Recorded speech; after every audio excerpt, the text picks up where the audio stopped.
안녕하세요. 오늘도 서연살롱을 찾아주셔서 감사합니다. 저는 40대 초반 애청자 여성이에요. 살다 보면 어느 날 문득 이런 이야기를 직접 하게 되거나 혹은 다른 사람으로부터 듣게 되는 순간이 종종 생기더라고요. 세상은 계속 발전해 나가고 갈수록 풍족해지지만 반면에 우리네 삶은 자꾸만 팍팍해진다 하는 얘기들 말이죠.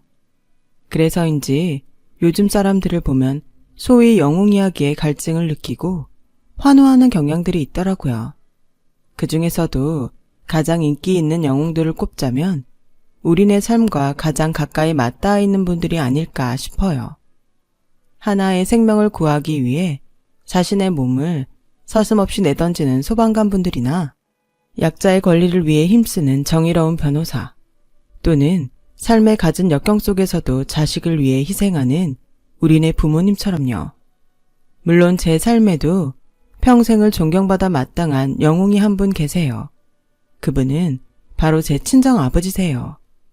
제 마음속에는 아직도 선명한 흔적으로 남아있어요. 사랑하는 엄마가 막 중학생이 된 외동딸인 저를 두고 오랜 지병으로 결국 세상을 떠나던 날의 이야기죠. 정말 솔직하게 고백하자면 사실 그 이야기는 아빠를 향한 원망의 기억으로부터 시작해요. 아빠가 밖으로만 나돌고 엄마의 병수발과 가정에 소홀한 사람이었냐고요? 그런 건 전혀 아니었어요. 아빠는 딸인 제가 가끔 질투를 느끼기도 했을 만큼 엄마를 지극정성으로 사랑했고, 비록 넉넉함까지는 아니었지만 가정에 또한 헌신적인 모범가장이었거든요. 하지만 그랬던 아빠의 모습은 하루아침에 엄마를 잃은 제게는 오히려 더 큰 배신감으로 닥쳐왔어요. 엄마가 숨을 거두는 그 순간부터 장례를 치르는 내내 아빠는 단 한순간도 슬퍼하는 모습을 보이지 않았으니까요. 되려 미소 짓는 얼굴로 조문객들을 맞이했고, 심지어는 무슨 술귀신이라도 들렸는지 조문객들의 테이블을 하나하나 찾아다니며 술잔을 나누더라고요. 그때가 제가 딱 14살 되던 봄.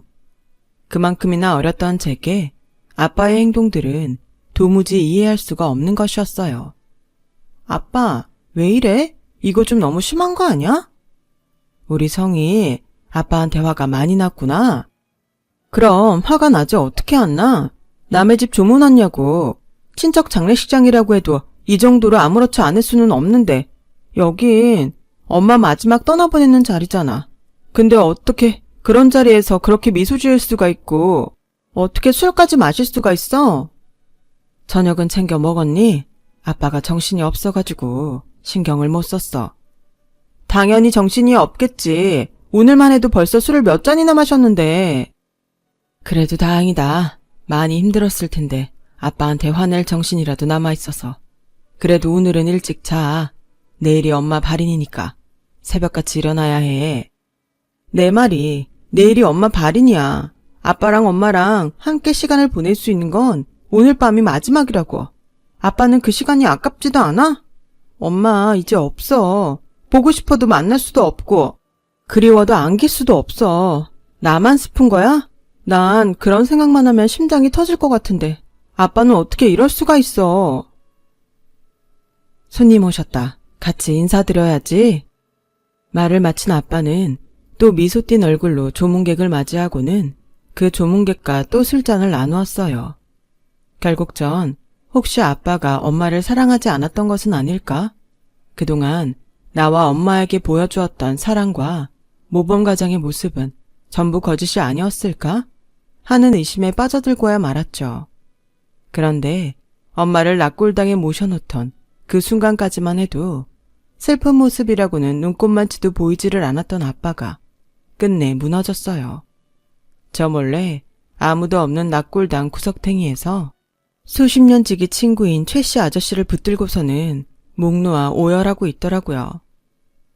우리 성희 엄마 불쌍해서 어떡해?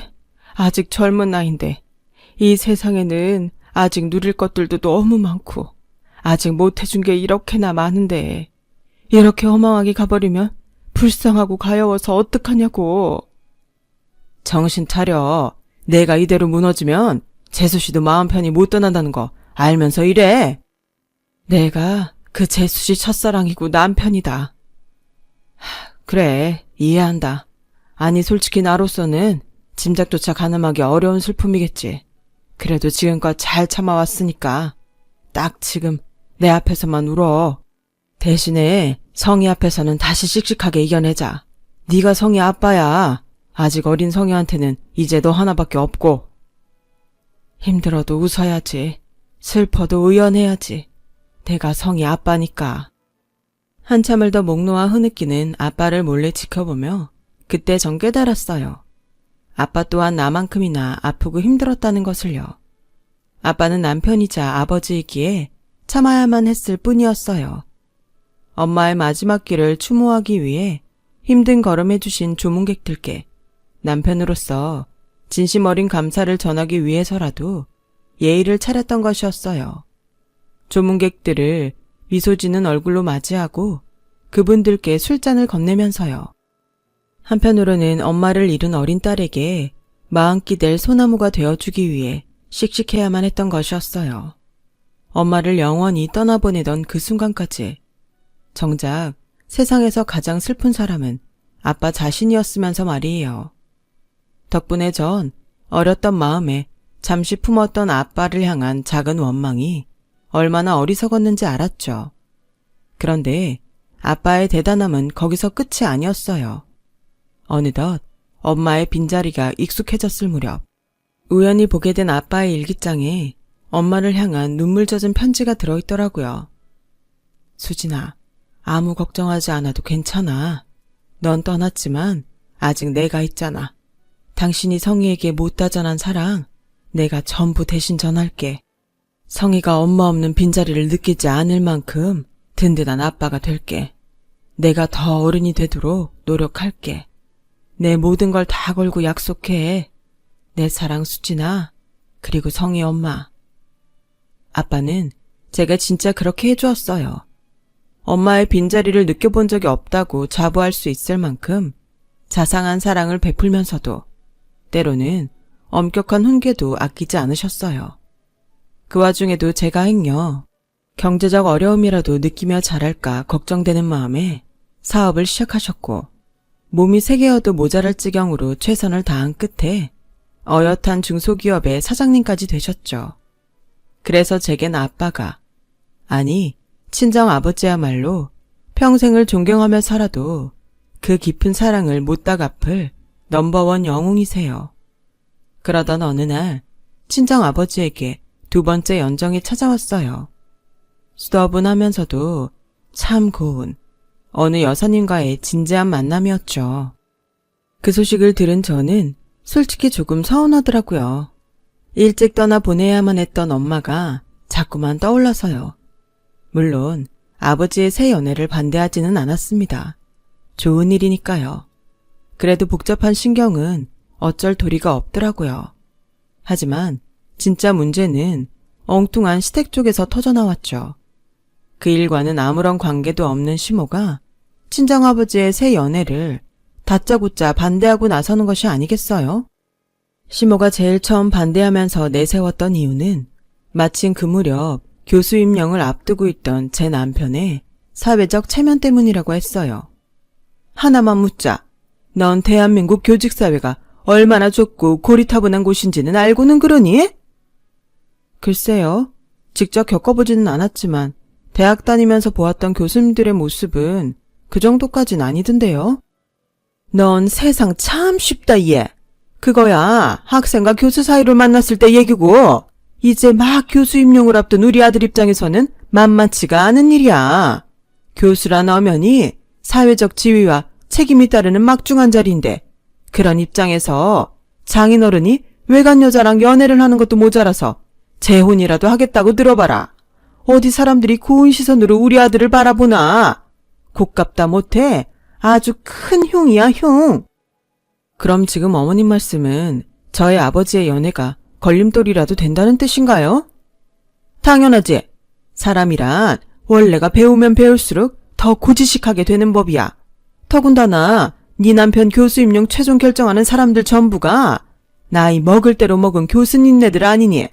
나 같아도 대번에 탈락시키겠구만.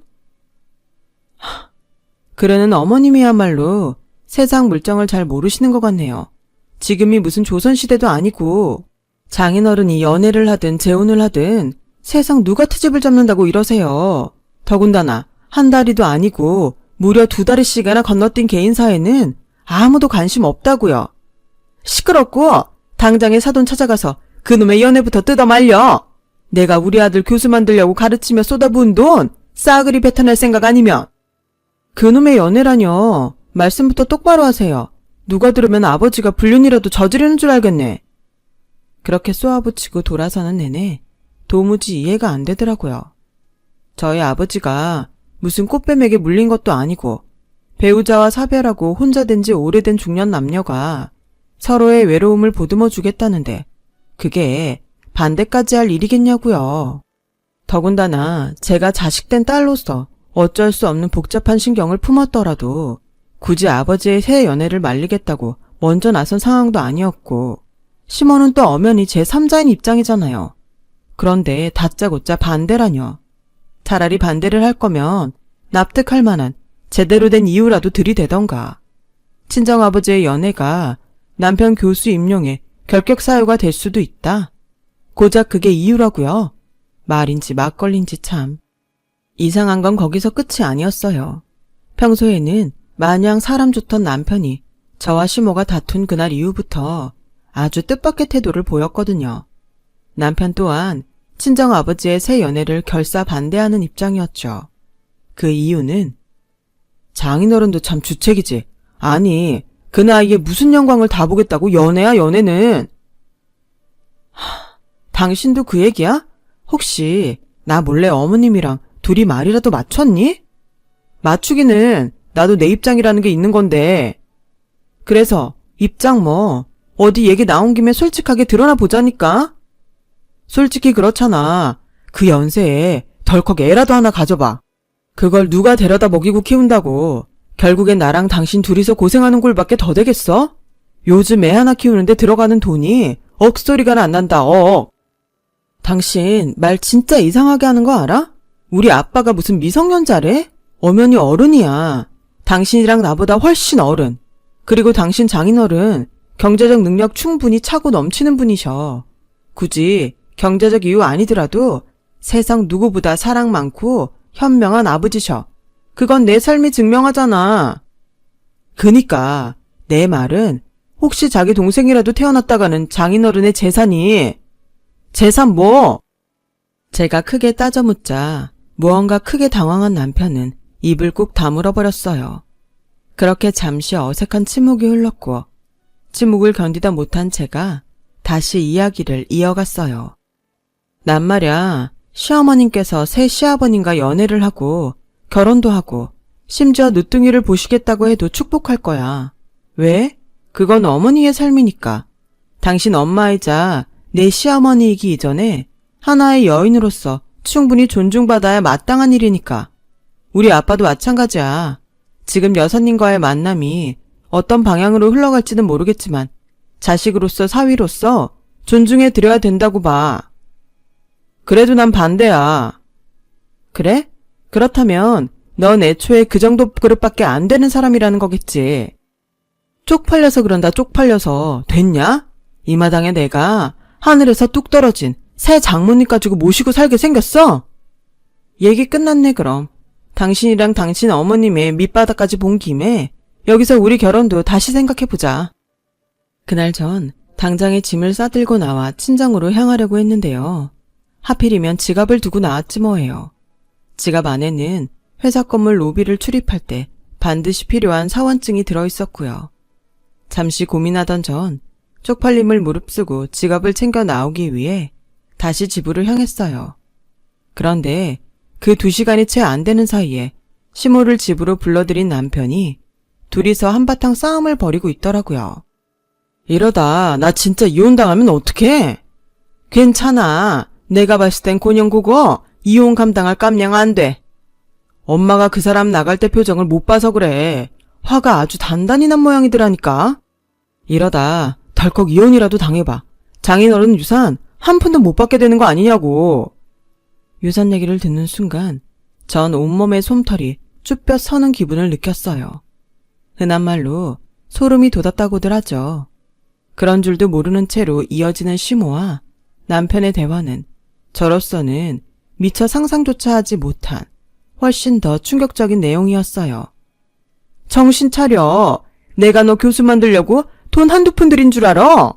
어차피 교수 임용 애저녁에 물 건너간 지금 마당에서는 너한테 들인 돈? 지금부터 그 양반 재산 쪽쪽 빨아먹다가 나중에 그 양반 죽고 나면 유산 받아다가 메꾸는 수밖에는 없어. 그러게 넌 왜 교수 임용식이나 앞둔 놈이 겁도 없이 음주운전을 해가지고서는? 아, 그 얘기가 왜 여기서 또 나와? 당장 중요한 건 장인어른 얘기잖아요. 노인네들 연애를 계속 이런 식으로 억지 부려가면서 무작정 반대할 수 없다는 거. 반대 안 하면 지금이야 내 안 사람이 외동이니까 그 집안 전 재산이 장차 너의 것이 되는 셈이라지만 사돈이 덜컥 재혼이라도 해봐라. 그때는 첫 번째 상속자가 내 안 사람이 아니라 그 요망한 불려시 같은 년이 되는 거야. 그나마도 두 놓친 애들 사이에서 애라도 하나 덜컥 생기면 남은 유산마저 반으로 뚝 나눠야 할지도 모르고. 그럼 나더러 어쩌라고요. 계속 반대하다가는 이혼당하게 생겼지. 그렇다고 장인어른 저대로 내버려뒀다가는 재산 쪽쪽 빨아먹으면서 살기는커녕 엄마 말처럼 될 것 뻔하고 나도 이래저래 복잡해. 일단 내 안 사람은 내가 내일 다시 만나보마. 집값게 목소리 높여봤자 시애미 앞에 쥐겠지. 장인어른 쪽은요. 연애 중이라는 여자한테 사실은 술집 작부였다는 누명이라도 씌워서 연애든 재혼이든 막아야 할 거 아냐. 요즘 보면 합성사진인지 뭔지 하는 얘기들 많던데 주변에 컴퓨터 잘하는 사람 없어? 있다. 후배 중에 하나 있어. 근데 걔가 이런 위험한 일을 손대려고 할까?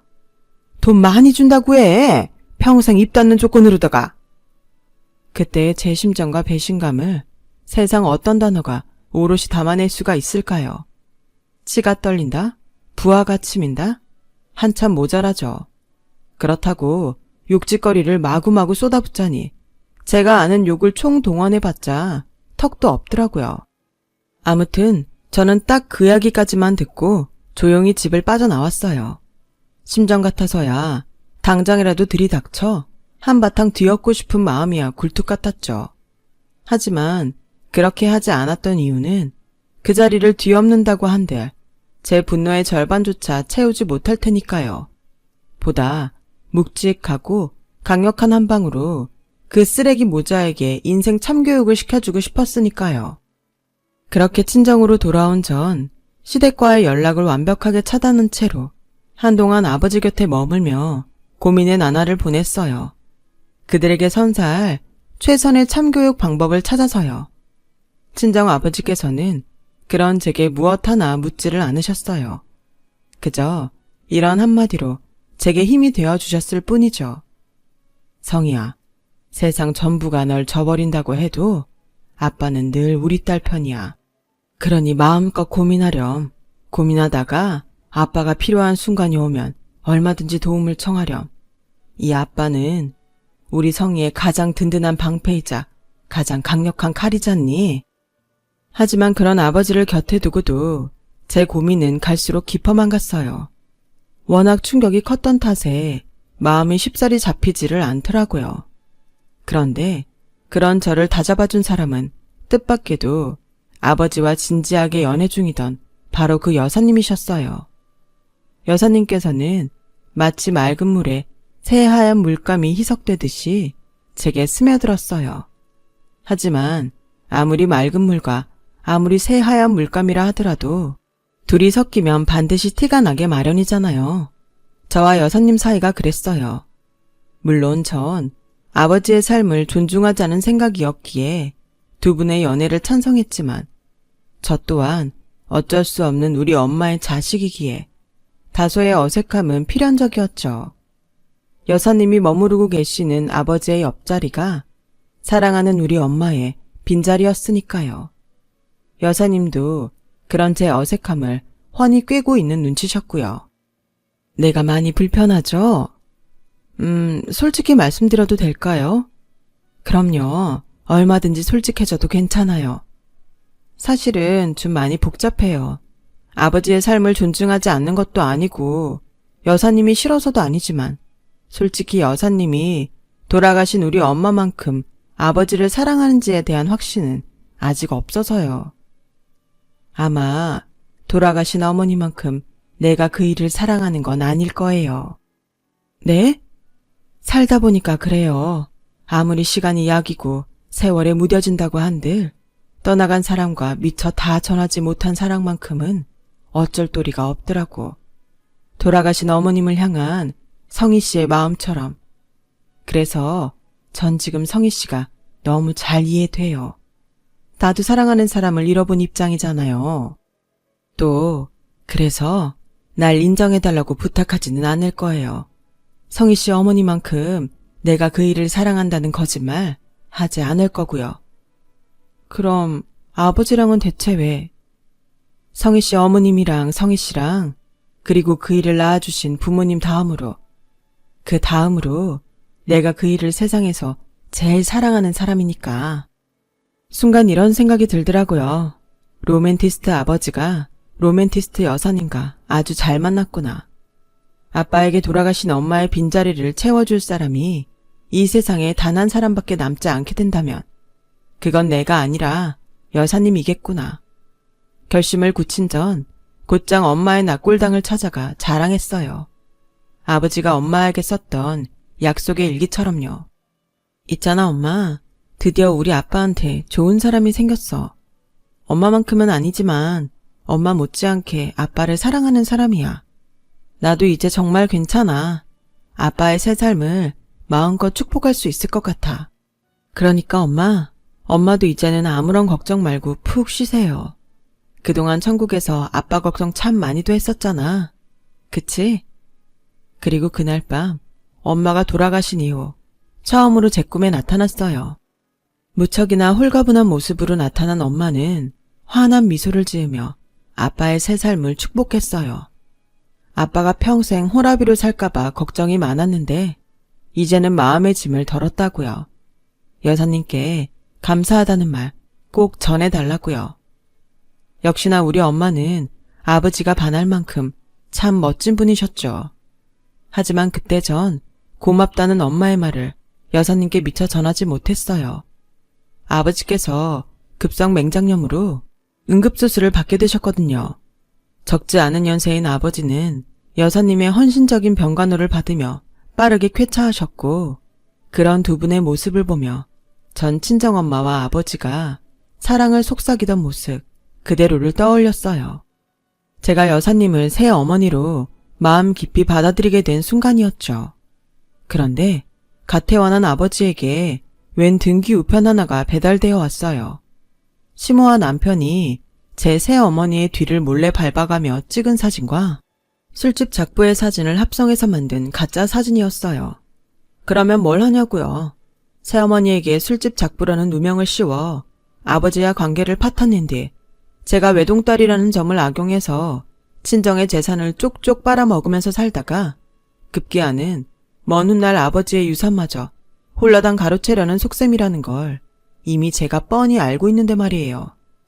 하지만 그런 속셈을 꿈에도 모르는 채로 날벼락을 맞은 새어머니께서는 거의 실신할 지경으로 아주 큰 충격을 받으셨어요. 이에 저는 두 분을 지켜드려야 했죠. 아빠, 아니 아버지, 그리고 어머니, 믿지 마세요. 이 사진 전부 시댁이 조작해낸 합성사진이고 분명한 누명이니까 어머니가 얼마나 훌륭한 사람인지는 이 세상에서 아버지 다음으로 내가 제일 잘 알고 있으니까. 미안한데 성희씨, 방금 뭐라고 했나요? 합성사진이라고 했어요. 아니, 그 합성사진 말고, 이제 말씀 편히 하세요. 딸한테 성희씨 하는 엄마가 세상 어딨다고요. 아버지가 그러셨죠. 아버지가 저의 가장 든든한 방패이자 가장 강력한 칼이라고요. 이젠 아니에요. 이제부터는 제가 두 분을 지키기 위한 칼과 방패가 될게요. 딸 자식 이만큼 잘 키워놨으면 나한테 기대고 그럴 때도 됐죠. 그로부터 며칠 뒤 마침내 복수의 날이 밝아왔어요. 저와 친정아버지가 제일 먼저 한 일은 시모, 그리고 남편을 불러내는 것이었어요.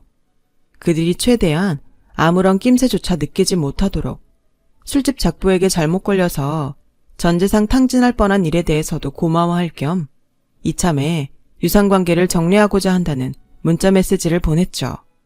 그러자 신이 나서 달려오더라고요. 그들이 도착한 자리에는 저와 친정아버지 그리고 정장을 쫙 빼입은 최씨 아저씨가 함께였어요. 그 외 있잖아요.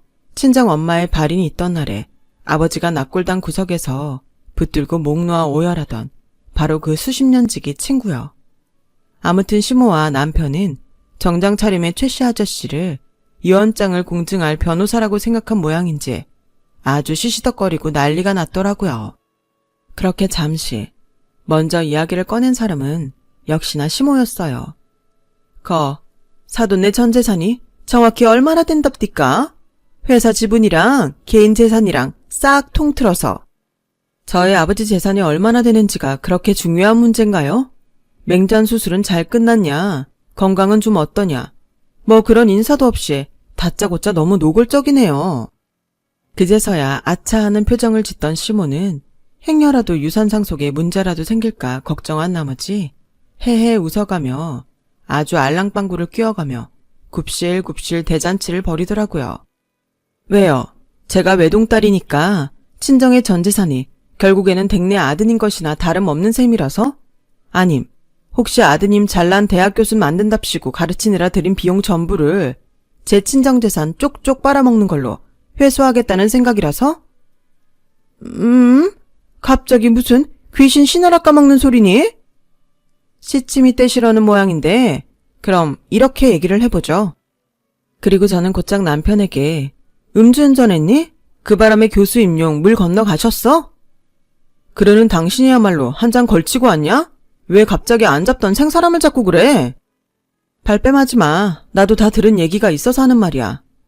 아, 왜 이래 자꾸. 그런 적 없다니까. 그래? 그럼 우리 결혼 다시 생각해보자면서 내가 짐 싸서 집구석 나가던 날 어머님이랑 둘이 내 집 안방에서 옥신각신 하던 얘기는 다 뭘까? 몰라 난. 우린 그런 적 없어. 그치 엄마? 이쯤에서 솔직하게 얘기해. 그게 당신이랑 당신 엄마가 개망신을 면할 수 있는 유일한 방법이니까. 아니라니까 사람 참. 증거 있어? 아, 증거 있냐고 증거. 증거? 당연히 없지. 그날은 배신감이 뼈에 사무친 나머지 미처 녹음할 생각조차 못했고 나중에서야 당신 음주운전 기록 떼려고 하니까 개인정보보호법상 불법이더라고. 거봐. 내 당신 괜히 어깃장 부릴 걸 줄 알았어. 대신 증거 없는 대신에 유언장은 있지. 그 순간 친정 아버지께서 미리 작성한 유언장을 시모와 남편 앞에 턱 내려놓았어요. 그들은 유언장을 읽어보기 무섭게 사색이 되고야 말았고요. 친정 아버지의 사후 재산의 반은 부모 잃은 아이들을 위한 보육시설에 기증하고 절반은 저에게 증여한다는 내용이었거든요. 새어머니도 대찬성한 내용이었죠. 새어머니는 아버지를 돈 보고 만난 건 추호도 아니었으니까요. 그리고 하나 더. 여기 이혼 서류도 있어. 물론 이번엔 증거사진까지 첨부해서. 당신 그동안 나 몰래 참 화려하게 놀고 다녔더라. 이어서 저는 사진 몇 장을 남편과 시모의 면전에 집어 던졌고 그러기 무섭게 남편은 또 한 번 사색이 되다 못해 아주 벌벌 기더라고요. 남편이 그렇고 그런 술집으로 들어가고 나오는 모습이 고스란히 담겨있는 사진이었거든요. 아니야. 이거 나 아니야. 여보. 아니 장인어른. 이거 진짜로 저 아닙니다. 믿어줘. 엄마. 이거 다 모함이라고. 합성사진. 그치. 이거 다 합성사진 확실하지. 당신이 우리 새어머니에게 술집 작부라는 누명을 씌웠던 사진처럼. 후배 중에 컴퓨터 잘하는 사람 있다며. 그 사람한테 평생 입 다무는 조건으로 새어머니 합성사진 만들어서 친정으로 보냈다는 사실을 내가 모르고 이 자리에 왔을 것 같아? 설마 거기까지 다 들었던 거야? 왜? 궁지에 모르니까 이제야 좀 순순히 자백해야겠다 싶어? 하기사 공부머리랑 세상 사는 머리랑은 완전히 다르다더니 당신이 딱 그 꼴이었네. 세상 사는 일은 영 멍충해가지고서는. 그러자 그 상황을 줄곧 지켜보고 있던 시모가 길길이 날뛰기 시작했어요. 그래, 우리 아들 음주운전으로 교수 임용 물 건너갔다. 어쩔래? 그런 니들은 뭐 얼마나 청량걸백하다고. 그까지 돈 좀 많다고 이런 식으로 사람한테 모욕이나 주고 말이야. 당신들 내가 전부 고소할 거야. 모욕죄로다가. 글쎄요. 모욕죄 고소는 아마 힘들 텐데. 정 고소가 안 되면 신문에 대문짝만하게 광고를 내면 돼. 모 중소기업 사장이 돈으로 갑질한다. 자기들 멋대로 멀쩡한 사람 도찰에다가 합성사진까지 만들어서 거짓 이혼을 주장한다. 그놈의 사업 계속 승승장구할 수 있나 보자 어디에. 정신머리는 없어도 말은 바로 합시다. 우린 당신 아들내미 도찰한 적 단 한 번도 없어. 그냥 내가 가지고 있던 아드님 사진을 이용했을 뿐이지. 심지어 정작 우리 새어머니를 도찰한 쪽은 당신들이지 아마? 그리고 이쯤에서 재밌는 사실 하나 알려줄까? 아까부터 함께 자리에 계신 이분 말인데 사실 유언장을 공증해 주실 변호사 아니야. 수십 년 절친인 아버지의 부탁을 받고 우릴 도우러 오신 신문사 기자님이지. 너 키어이? 말 조심해요. 칼자루 진 쪽은 우리니까. 기자님이랑 벌써 신문기사 제목까지 정해뒀거든. 충격, 불법 사진 합성 기술의 천태만상. 이대로 괜찮은가? 어때? 제목부터 벌써 재밌을 것 같은 느낌 딱 오지 않나요? 그래서 하고 싶은 말이 뭐야? 우리한테 원하는 게 뭐냐고 대체? 첫째, 이혼 서류에 얌전히 서명할 것.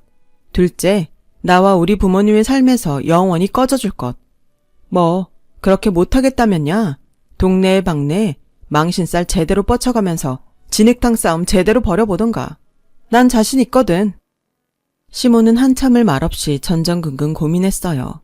그리고 남편을 부추겨 이혼 서류에 서명을 하게 만들더니 그 즉시 둘이 함께 뭐가 빠져라 도망을 쳤죠.